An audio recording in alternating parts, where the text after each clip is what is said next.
a difference between the paradigm, and the programming languages, right? So a programming language is based on a paradigm. For example, your Java language is based on object-oriented paradigm. C language is based on a procedural paradigm. Similarly, a Prolog is based on logic paradigm and stuff like that, right? So programming language, but keep in mind that one single programming language may not, may be a hybrid paradigm in a sense. Yeah, of course, Java is object-oriented paradigm, but Java also is, to some extent, it does support the procedural paradigm, or at the same time, Java do at some extent support some aspects of paradigm. So a given programming language might be hybrid in that sense, but it's a dominant. There's a dominant paradigm for every language. Okay. So if you have this question, let me know. This is important to understand, right? So we use programming languages, but programming languages follow dominantly one paradigm, generally speaking. Okay. So now we did discuss this before, but I'll just quickly go through it again. So at a very broad level, we have two major paradigms. We have the declarative paradigm, and we have something called imperative paradigm. Okay. Now, what happens in declarative paradigm is that the programs where we don't explicitly list the steps. Okay. So we don't explicitly list the steps of how to reach the solution. So I'm mentioning here steps to reach solution is not explicit. Okay. Uh, Whereas in the imperative paradigm, right, what you do is you explicitly list the instructions or the steps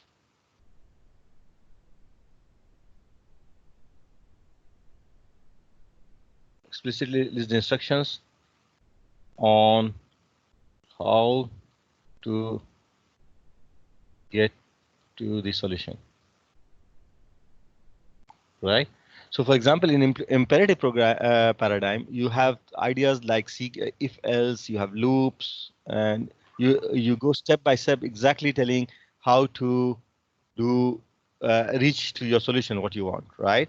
So this is something important as a distinction. Good. Then comes the other idea, which is we also speak about declarative programming. So declarative, you basically declare in a sense that you explain what are you interested in, what's your result you're interested in, but you're not you don't give the details of how to achieve that result. That's internal to the paradigm itself, to the programming itself. Okay. As opposed to imperative, where you explain that if you want this, how do I get it? Of course, for you, from your own experience, you have been working a lot in imperative, right? So for example, object-oriented programming is an imperative programming paradigm. So here we have, for example, you have loops, you have if else, and if I say give me the average of n numbers, so you think about, okay, so first I have to get those numbers, then I have a loop where I do the sum. So I sum all the n numbers, and then I do an average. So for example, average equals to sum over n. So you somehow explain how to get to the solution. So in a sense, what I'm saying as an example is you have a loop. So you say for, let's say I equals to 0, I less than n, I plus plus, and then you say, okay, to get to the average, let me first calculate the sum. So sum plus equals to whatever, sum plus, let's say there's an array of items or whatever. So you say x of I, let's say. And afterwards, you say, after the loop, you say average equals to sum over n, something like that. So you tell exactly how to reach the solution. This is imperative programming. There's another important difference between them is you have no side effects. Here, you have something called side effects. Now, this is a bit trickier to explain. Right now, I'll just give you the basic idea here. So think about a method in an imperative programming. Okay, so I say For example, there's a method, let's call it M, and I give some values. So for example, I say int x, and it returns me something. It returns me, again, let's assume it returns me an integer, and I say somewhere here, return the result. Now my question for you, if you have a method in imperative like Java programming, and you call the method and you give a parameter. For example, once I call somewhere, I say the object dot method or whatever, it's a static thing. If I call this method, let's say by 10, and another time I say object dot m equals to 10. I have result 1, and I have result 2. My question is, can you have a method in Java? Can you? Not always. Can you have a method in Java where you call the method with same argument 2 times and you get 2 different results? Is it possible or no? I have a question for you. No, it's not possible. Again, think very carefully. Or it depends about the input, right? Yeah, that's what. No, I'm saying I give the input, same input, 10. Both the time I'm giving the same argument. It depends on the inside the method. Yeah, it depends, right? So my question is, can you have a method in Java where you call a method with same argument, same parameter value, but you get 2 different results 2 different times? Is it possible or no? Yes. It's possible, right? For example, I'll say, just to give you an example, I say class A, and this method is inside class A. Okay. And here I'm saying I have, for example, a variable called state equals to Boolean. It's a Boolean, let's say. I just make a simple example. Boolean state equals to false initially. Okay. Can I say here, if state equals to false, right? I'll say result equals to x times 5 and state equals to true. Okay. Else, again, just trying to get clear. So else result equals to x times 10 and state equals to false. Just a simple example to give you the idea here. Return result. Now what happens here? If I call this and assume object was created from class A, so object A object equals to new A. Let's assume something like that. Now what happens? What does result 1 give me?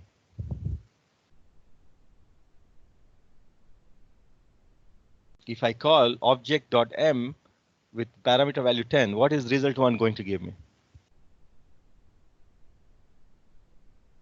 Question for you.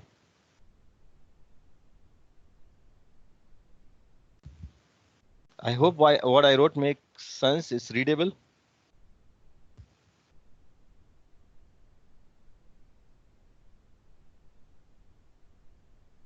So it gives 50, right? So yeah, you're right.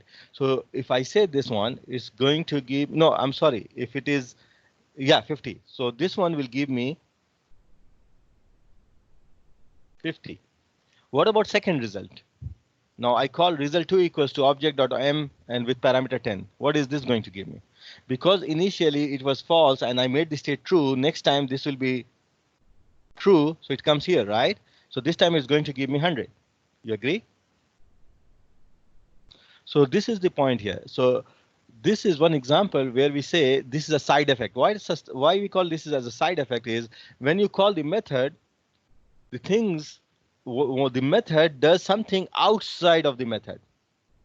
So either it accesses value from outside, it modifies value from outside. So there is a side effect. So here it does modify, it accesses this variable state and also modifies it. So there's a side effect. So we are saying imperative programming has side effects. But declarative programming Does not have side effect. You cannot have something like that. So one example of a declarative programming. So let me write down the examples of a declarative paradigm. So declarative paradigm, there are other sub paradigms here. So one of them is called logic. The other is called functional. An imperative, you have procedural and object oriented. Good. So again, keep this in mind. So again, both of them, logic and functional, are declarative. So you reach, you tell what you want the solution, but you don't explain how to reach to the solution. It's internal to the programming, how you get to the result, and there is no side effect. So you cannot have something like this in a declarative programming. And a good example of that is functional programming, right? So a functional programming, right? So let's write down here. In a functional programming, the whole programming is based on, or let's say, functional paradigm. Okay, it's based on functions like mathematical functions. What is a property of a mathematical function? A function, okay, you get it input, you get out output, right? Now the question for me from my side to you is, if as a function, as a mathematical property, can one input lead to more than one output, different output? Is this possible, one-to-many mapping in mathematical function? No. No. No, it's one-to-one, right? One-to-one in that sense that you can have many-to-one. You can have many inputs having one output, but one input cannot have many output. So in a functional paradigm, you have this idea of many to one, or as a degenerative case, you can speak about one-to-one. That's possible. But you cannot have one-to-many. That's not possible. Doctor? Yes. But does that mean that I can to use a method and have to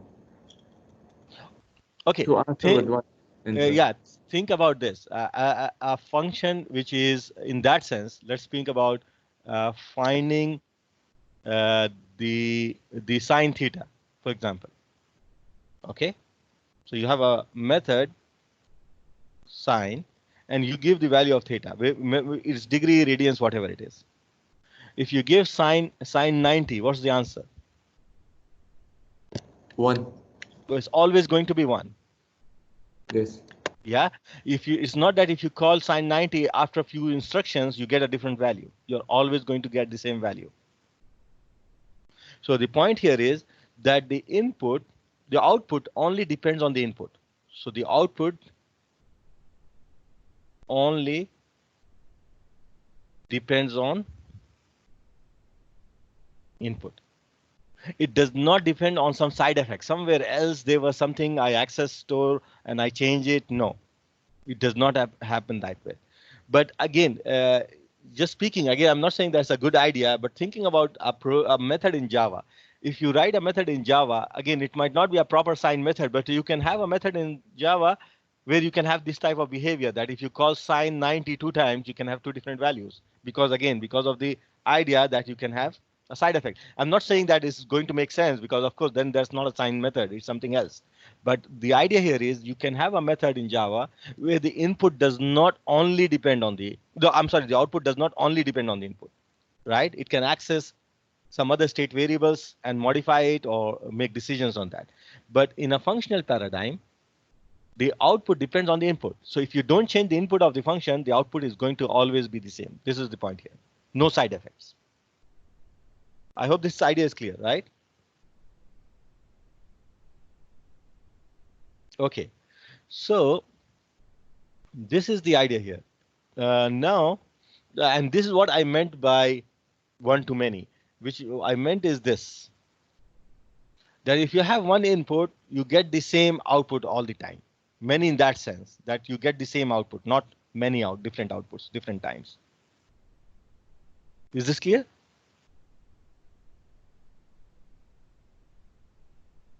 So again, if you go to imperative programming, you have these side effects. If you go to declarative programming, you don't have side effects. Now, as I said before, the major paradigms here is in declarative you have logic and functional, and for imperative you have procedural and object oriented.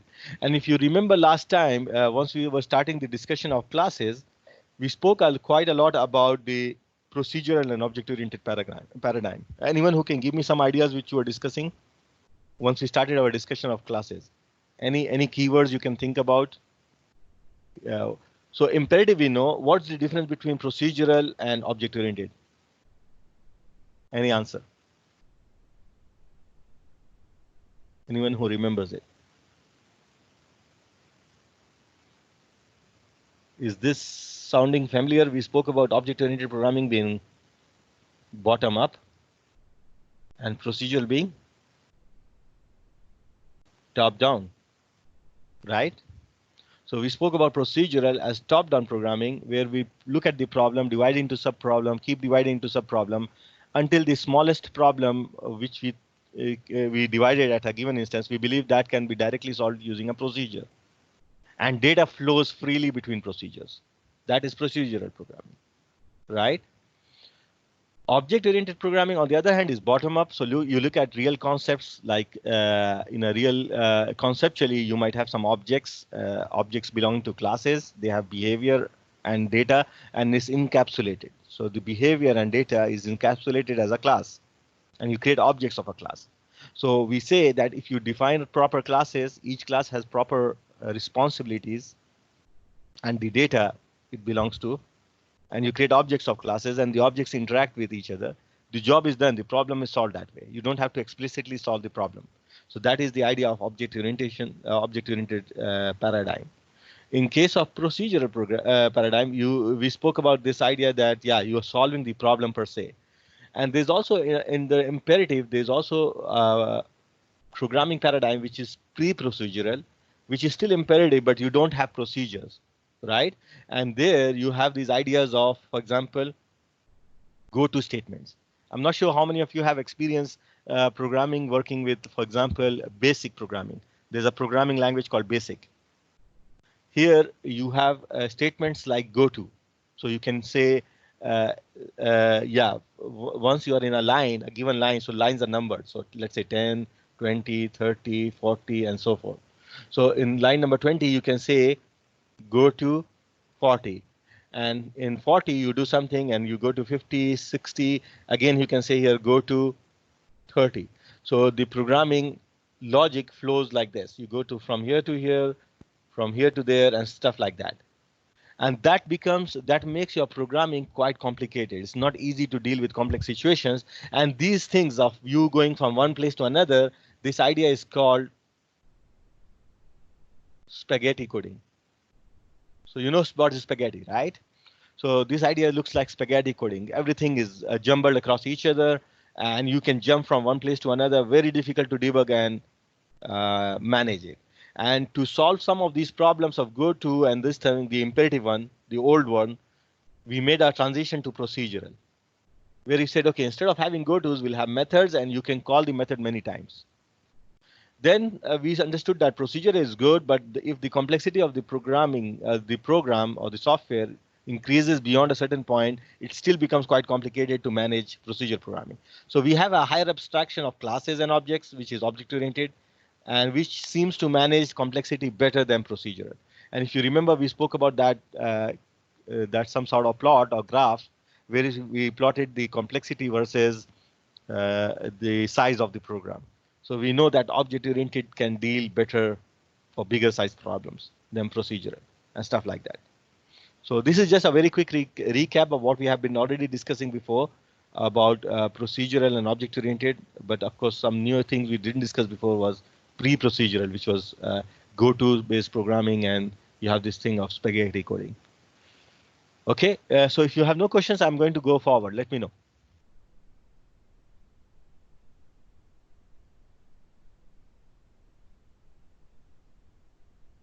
Okay, So no, if there are no more questions, let me start some more details on logic paradigm. Logic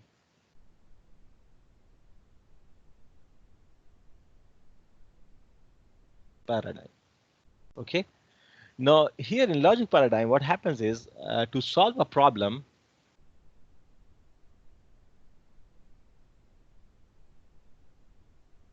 basically you say to solve a problem, you have the problem description. Okay. Plus you have what we call the logical deductions. Logical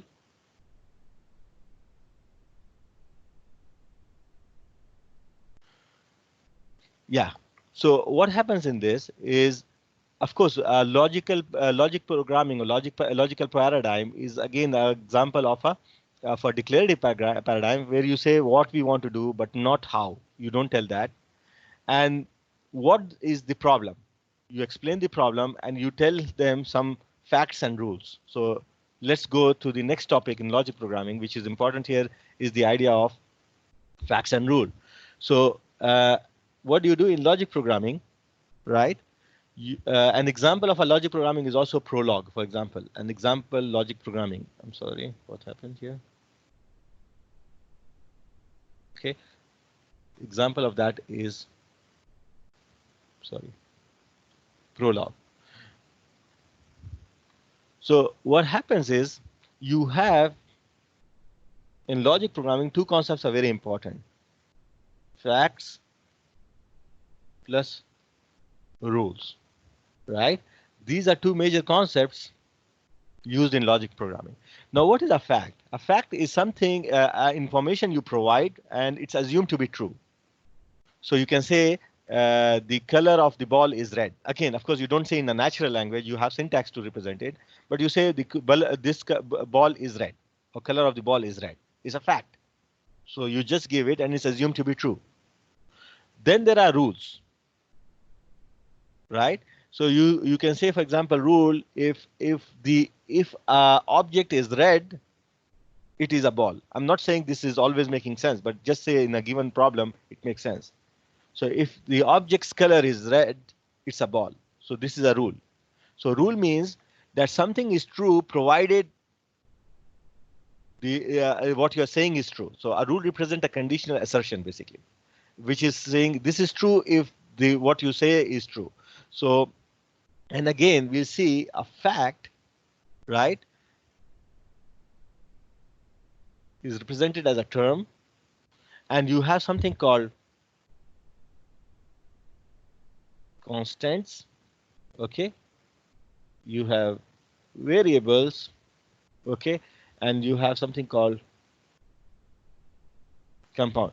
So instead of going to too much of syntax details, because again, keep in mind that programming paradigm is just an introduction for you in software engineering. You have a complete course of programming paradigm. It's optional for SWE students, but mandatory for computer science. So, but it's an important thing. But for us right now, we are just going through the introduction.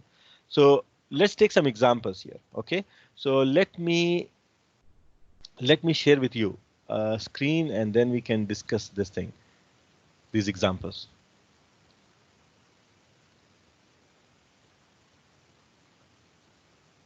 Okay.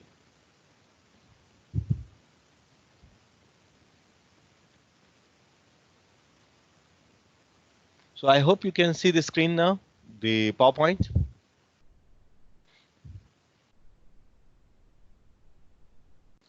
We can see it. Yeah, good. So here, this you see here, we are speaking about clause, which is facts and rules. So you have some facts, you have rules. Now let's take some example here. Again, there are some basic, very quick history. So logic programming language, Prolog. Again, we're taking of a specific programming language, Prolog, which was created in 1972. So you can see it's a very old programming paradigm. In fact, if you know, C programming was almost created at the same time, a bit earlier, but almost at the same time, right? So Prolog is basically a short of programming in logic. So Prolog, programming in logic. So let's see some examples of facts. So here it says one of the thing is father Peter. So it's saying Peter is father. So it's a fact. You don't, whenever it's a fact is given, you assume to be true. Or Mia is a woman. So these are two facts given in prologue. And this is how you give a fact. And asking prologue is done by interpretation. So you say asking, basically you say query. It's a query. So how do you do a query? You have a question. This is a query here. Okay. So you're saying, is Peter father? Is a query. Naturally, this is a very simple example just for you to keep understand the idea. Because the fact is there, direct fact that Peter is a father, the query Peter father will give you the answer true. Yeah, it's true. Because it does not have to do much. It just looks at the fact and it's directly. But not every time the query is that simple. But at least this is just an example. So here you're saying, yeah, it's true. So this is another one example, and this is a link where you can also write your programs in Prolog and debug and run it, execute it. So this is something for you to try if you're interested. So you see here, what it says is, so these are rules. So you see here, these are rules. So it says anything you provide as a x, a variable. So this is the example of a variable. So x is fun. If, because it's a rule, right? You're saying if X is red, if this fact is true and X is a car, then X is fun. Then you're again saying X is fun if X is blue and X is a bike. So now you have two different rules for X saying that is fun. So it's basically, this is an example of ORing. So you have OR. So you're saying X is fun if this happens or this happens. It's an OR, okay? And then what happens? These are all the facts given to you. So let me put down, this is rule 1, this is rule 2, and these are facts. And because rule 1 and rule 2 is both about this fun, so you say the whole thing is rule 1 as fun equals to rule 1 or rule 2. So this is how you're going to interpret it. Okay.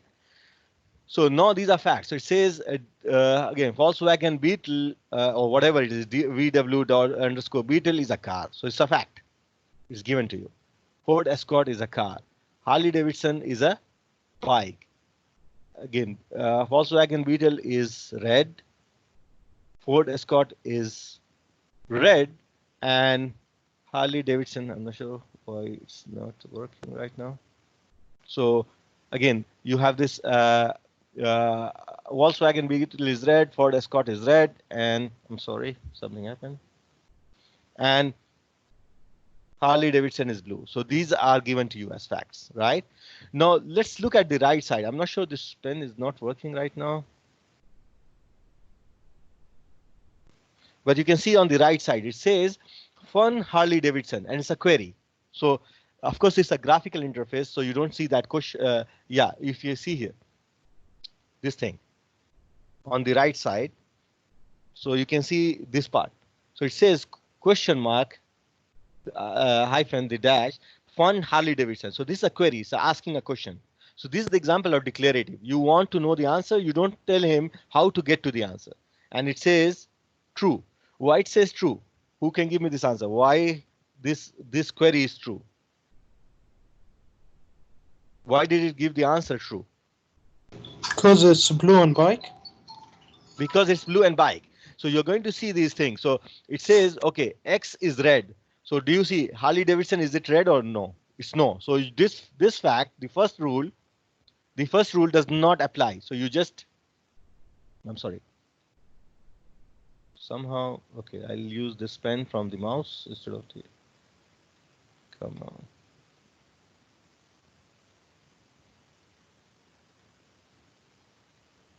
Okay, so what you see is here is this rule does not apply because Harley Davidson is not X, so this rule is not going to work. So this is X. But then you come to this rule.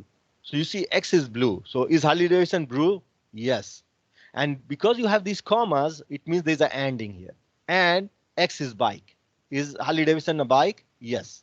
So both of them is yes. So the whole thing is AND. So you have this comma this.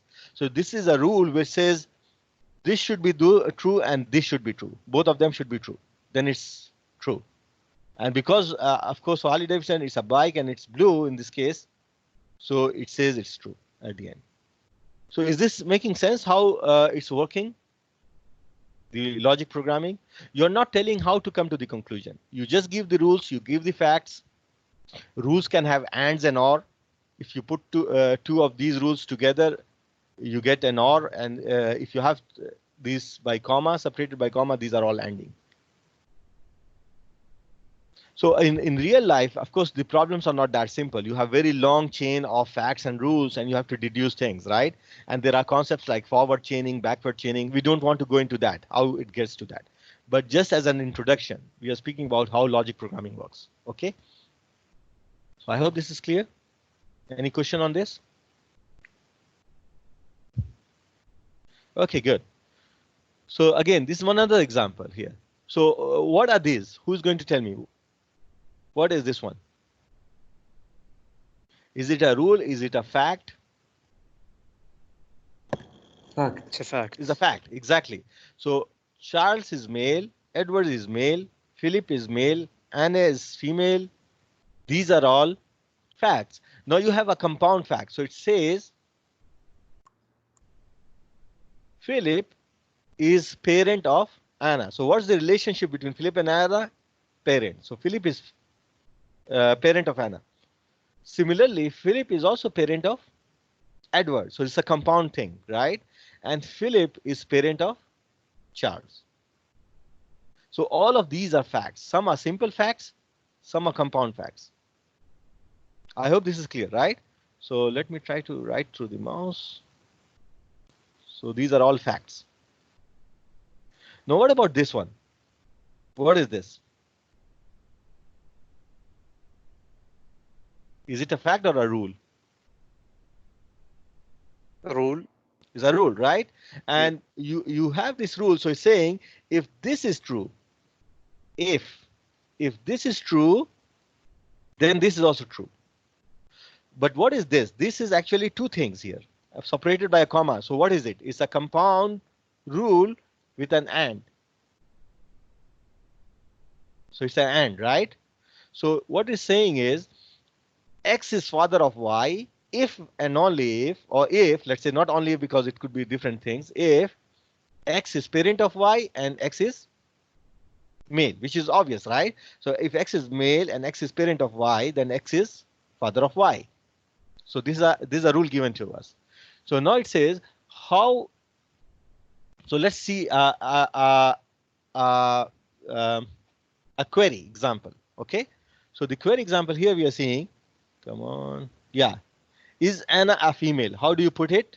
In prologue, you are saying question mark hyphen. This is a query. Female Anna. So this is a query. Is Anna a female? And of course, this is a very simple query because it can directly look at a basic fact, which is here. And it gives you true. But then let's say, who is the daughter of Philip? So let's say this is a question you want to ask. So you're going to say a query, Philip X, female X, Y. So what you are saying?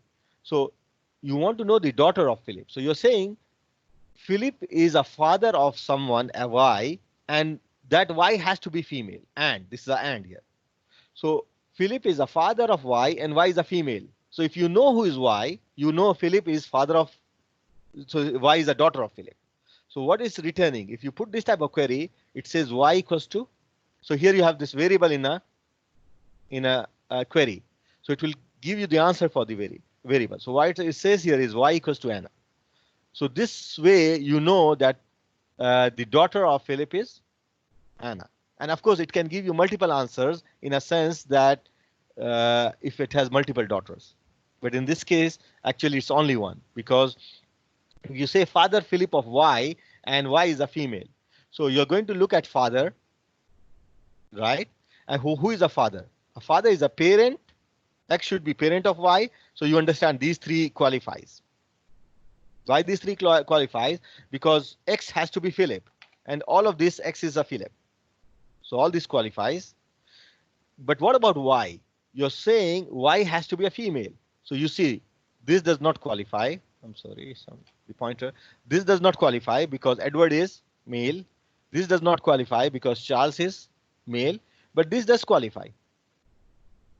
So this one qualifies, and that's why Y is Anna.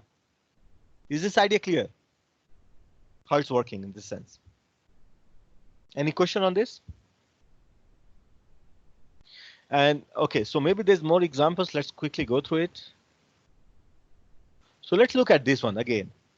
Charles is male, fact. Edward is male. Philip is male. Anna is female.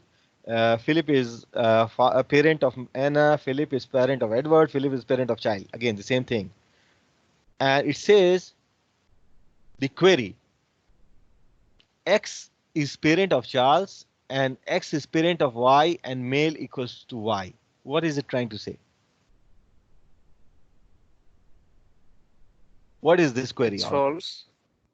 It's true. Okay, first of all, let's understand this. That one of the fact is given to, it says the query, in the query you have a variable. So it's not about only true and false. You have to come with the values for the variable. So it says X is parent of Charles. So X should be someone who's a parent of Charles. Philip. And X is, yeah, so one of the thing is X will be equal to Philip. So you get X equals to Philip, right?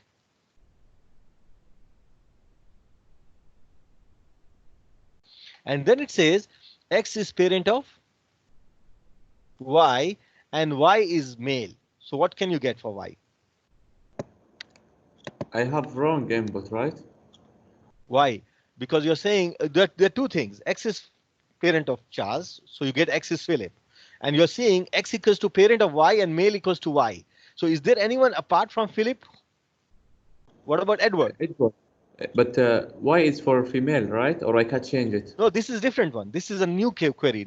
Don't link with the previous slide. This is a new query. So here you're saying, give me, solve this query for me, where we are saying X has to be parent of Charles. Okay?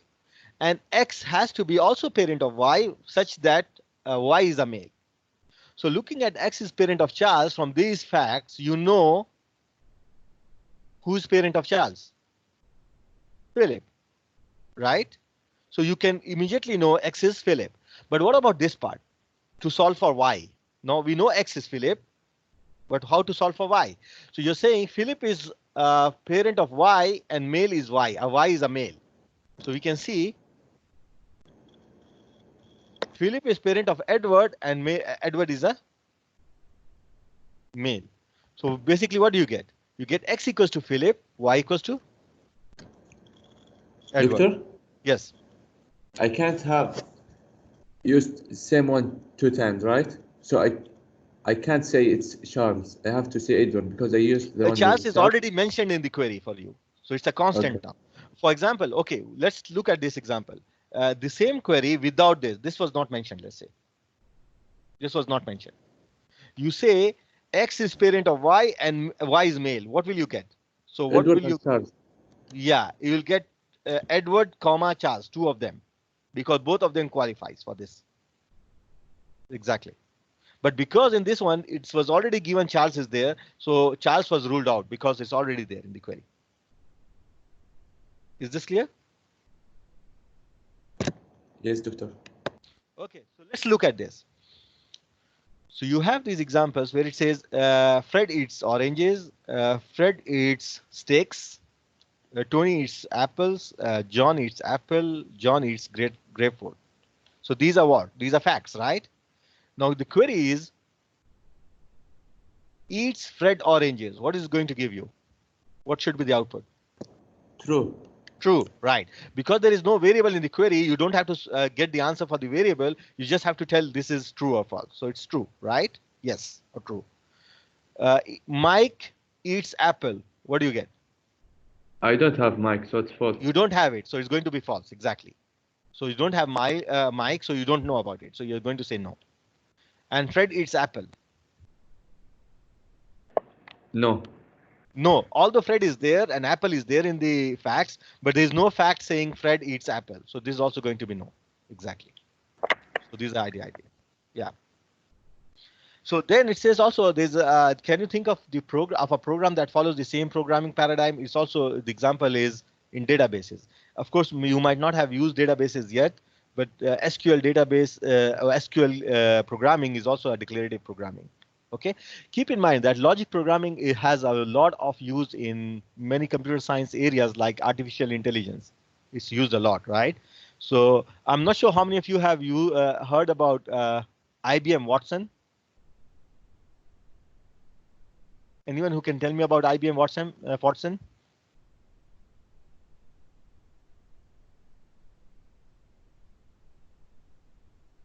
IBM Watson. It was this computer, this so to say intelligent computer developed by IBM, which in any competitions, there's a competition for Jeopardy, right? You have questions in different areas, and without external resources of internet or books, you have to answer on the spot answers, right? So it might ask you questions in Jeopardy. So IBM Watson beat the human experts many years back. So to come up with this type of, for example, playing Jeopardy, you need some sort of logic programming where you have facts, rules, and once you have a question, right, then you can answer that. And in those cases, of course, these are not that simple facts and rules. You have very long chains, right? So you have to store your information as facts and rules, and then once a query comes, you have to resolve it in terms of milliseconds or seconds. Very quick answers. Doctor? So yes, please. Is it like machine learning? Machine learning is an area of AI. So artificial intelligence is a big area, and where inside it you have machine learning as part of that artificial intelligence. So, but part of artificial intelligence is also what we call knowledge representation and knowledge deduction. So you might ask questions, and I'm not sure how many of you have seen this type of thing, Jeopardy. So you have contestants standing, let's say, and the host asks a question in an area, and the one who presses the button first gets the chance to answer that, and you have points, and at the end someone wins, right? Yes, we've seen that. Yeah, so that type of thing, if a computer has to deal with that, again, it's not necessarily in a setup of a Jeopardy game, but it could be in many real world problems. You want some solutions, you want answers. So for example, some sort of troubleshooting. You have these problems, you give these facts. Oh yeah, my monitor is not working. So a fact is monitor is not working. What exactly is happening is blinking, or it's a blue screen. So you provide all these facts, and the system can automatically use these facts to give you answer this query. Why is it not working? So it's very useful, right? So in a sense, it's to make some artificial intelligence applications, logic programming is very popular. It's not the only choice, but in many type of problems, you have this type of logic programming is used a lot in artificial intelligence. So we already spoke about that. So very quickly, I'm going to that. So it says the form is head to body, means body leads to head. So if you say person X, male X, so you're saying if male is X, X is male, then X is a person. And we spoke about this ANDing of rules. So if you have commas here, you put more of them. I'm sorry. Where did I go? So there is ANDing here going on. And this whole thing is the body, and this is the head. So you're saying if this whole body, which has ANDing of two things, is true, this leads to the head, which is X is father of Y. And then you can have composite rules or ORing, right? And we also spoke about this. So if you say X is person if X is male, and X is person if X is female, you're saying X is person if X is male or X is female. Same thing as we had this thing of fun. Okay.